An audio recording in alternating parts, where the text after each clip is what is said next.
আসসালামু আলাইকুম রহমতুল্লাহ।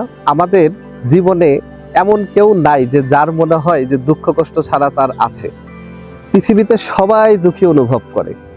আমরা মনে করি যে আমি দুঃখী বেশি, ও দুঃখী কম, বা ওর দুঃখ কম ওর দুঃখ বেশি। কিন্তু আসলে আমাদের এই যে ওয়ে অফ থিঙ্কিং, যে আমার দুঃখ বেশি ওর দুঃখ কম, এটা আসলে ঠিক না।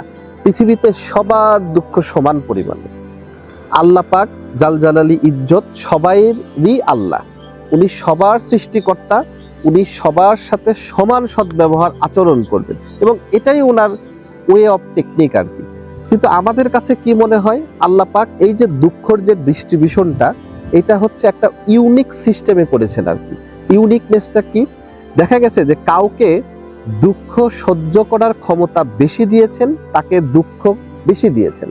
আবার কাউকে দুঃখ সহ্য করার ক্ষমতাটা কম দিয়েছেন, তার দুঃখের পরিমাণ কম। এখন যার দুঃখের সহ্য করার ক্ষমতা বেশি আছে, তার তো দুঃখ বেশি হলেও যেমনটা তার দুঃখ যে ব্যক্তি কম সহ্য করছে, তার আবার দুঃখের পরিমাণটা সমান। আমি যদি একটা উদাহরণ দিয়ে বুঝাই, যেমন ধরুন আপনি 90 ইউনিট পর্যন্ত দুঃখ সহ্য করতে পারবেন, তো আপনাকে যদি 80 ইউনিট দুঃখ দেওয়া হয়, এটা দেখতে বেশি লাগছে কিন্তু আপনার সহ্য ক্ষমতা কিন্তু 90 ইউনিট।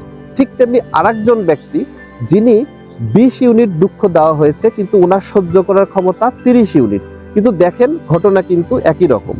তো আসলে আমরা যেটা মনে করি এটা আসলে ভুল। আসলে পৃথিবীতে সবার দুঃখের পরিমাণ সমান, এবং একটা জিনিস মনে রাখতে হবে যে এই পৃথিবীতে কখনোই পরিপূর্ণভাবে সুখী হওয়া সম্ভব না, এবং কখনোই এই পৃথিবীতে সব শান্তি পাওয়া সম্ভব না। পরিপূর্ণ দুঃখের জন্য আল্লাহ পাক জাহান্নাম সৃষ্টি করে রেখেছেন, এবং পরিপূর্ণ সুখের জন্য আল্লাহ পাক জান্নাত সৃষ্টি করে রেখেছেন। আপনি যদি ভালো কাজ করেন, ভালো চিন্তা করেন, আপনার জন্য পুরস্কার হিসেবে আল্লাহ জান্নাত দিবেন। তেমনি আপনি যদি খারাপ কাজ করেন, খারাপ চিন্তা করেন, আপনার জন্য জাহান্নাম অপেক্ষা করছে।